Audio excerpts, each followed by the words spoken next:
Dear students, today I will start a series of lectures on ring frame. In today's lecture, my topic is construction of spindle. In this first diagram, I will explain you the path of the thread after drafting roller. The material delivered from front roller nip passes through this thread guide and then balloon control ring.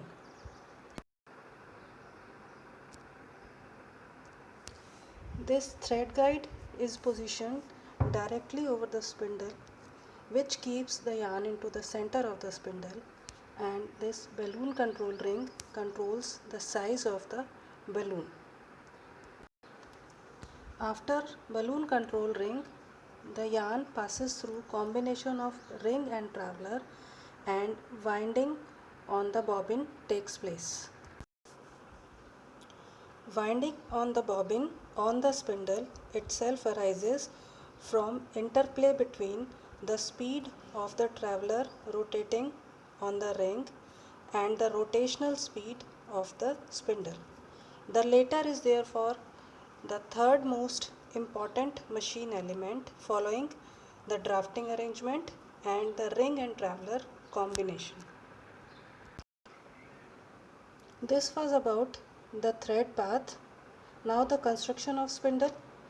The spindle can be divided into two parts. The first one is shaft and second one is bolster.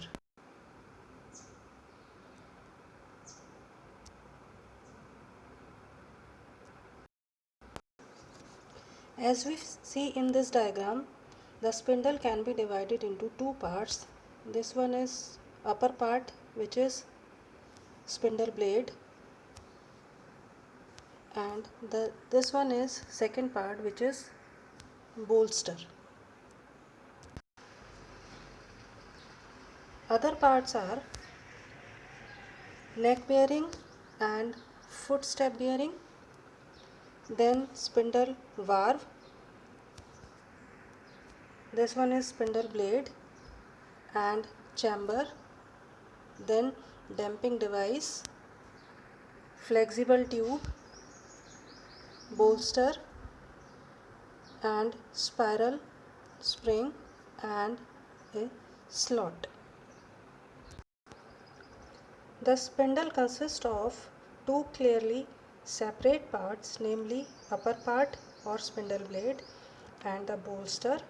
The upper part is made up of aluminium alloy and slightly tapered. Near its upper end, it has a tube gripping device that ensures firm setting of tube on the upper part. The lower end of the upper part or spindle blade terminates in the valve, which is bell shaped or slightly curved so that it can be placed over the neck bearing. This combination of bell shaped valve and neck bearing causes smooth running of the spindle. Now the bolster is fixed to the ring rail by means of a nut. The lower part comprises of a bolster, which is made up of either cast iron or steel, a chamber. This chamber is provided to hold lubricating oils, a fixed neck bearing, a flexible foot bearing, spindle damping device, and a spiral spring for supporting the foot step bearing to take up impacts transferred from the blade, and a flexible tube connection between the upper and the lower bearing.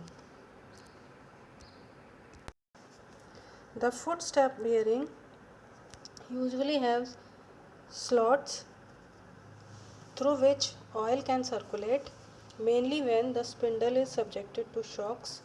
This circulation can wash out the metal particles. The chamber between the blade and the bolster is filled with lubricating oil, which must be changed or replaced after 10 to 20,000 operating hours. This is about the construction of spindle. Thank you.